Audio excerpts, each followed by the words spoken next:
Easy steps on how to create and load Mega Spin Player account.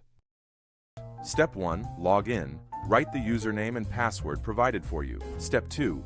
Create account. You must have credits to create RiverSweeps player accounts. Add in the amount the player chooses to deposit. Purchase amount can be 0. Create a username and then click Create Account. Step 3.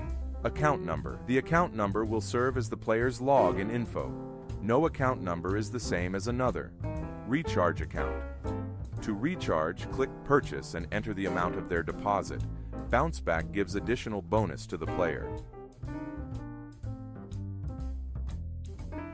Redeem account. Redeemable balance is on the right side of To redeem, click Redeem and enter the amount. Reverse account. If you incorrectly added a balance, you can click Reverse to reverse the transaction. Hit subscribe and don't forget to share this video.